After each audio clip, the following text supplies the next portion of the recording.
Well, unfortunately, we get a radio call for a shooting on the highway here at 3300 8th Street. Um, Police get here, they find two victims who had sustained multiple gunshot wounds, one of whom is 37, one is 22.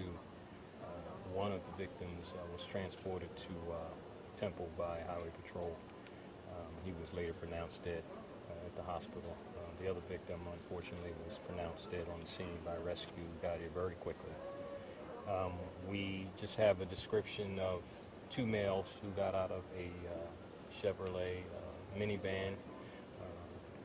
Don't want to tie myself down too much about the model. We'll get back to you on that. But we believe it's gold in color, based on the video that we recovered. They were firing, at least one of them was firing a high-powered rifle, as evidenced by the number of rounds that were recovered here, and the second one we believe was firing a semi-automatic handgun.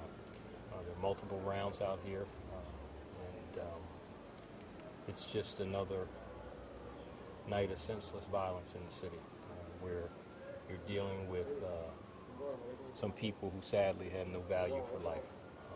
And so it could have been any number of people out here. These guys didn't stand a chance based on what you can see in this video. And it's amazing that more people weren't hit. This van actually fled westbound on Farrell from this location, right from where that store is behind me.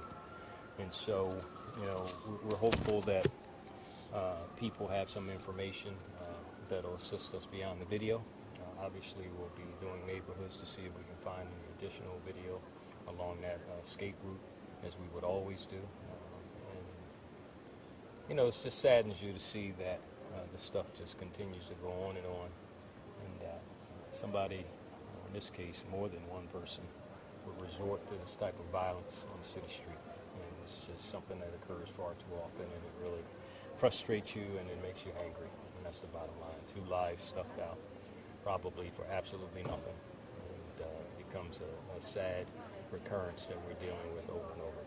When you say the two men didn't stand a chance, can you talk a little bit about how, were they caught by surprise? Did they see them coming? I mean, was it based on how many bullets were sprayed? All of the above. From the video, it appears that when they came out of the minivan, that the guys just had nowhere to go. I mean, one gentleman sadly tried to run unsuccessfully. The other guy, he didn't make it more than a step or two outside of the store.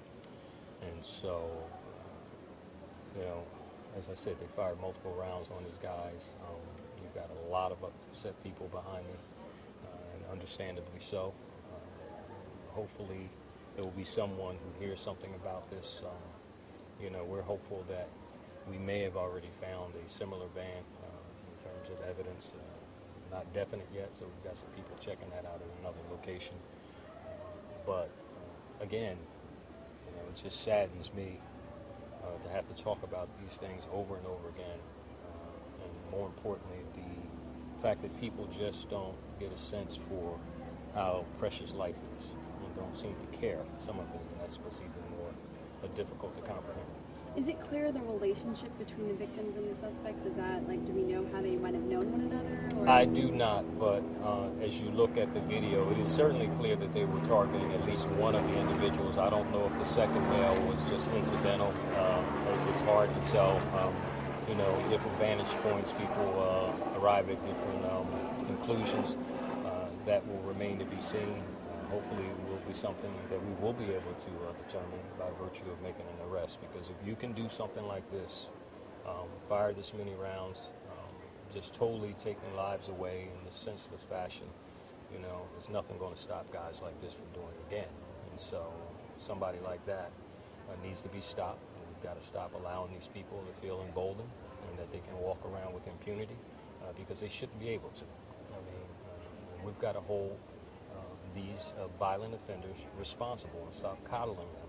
I mean, the bottom line is that these are two violent people who didn't care about what they did tonight on this street, took two lives unnecessarily, and they need to pay for what they did, and that's the bottom line.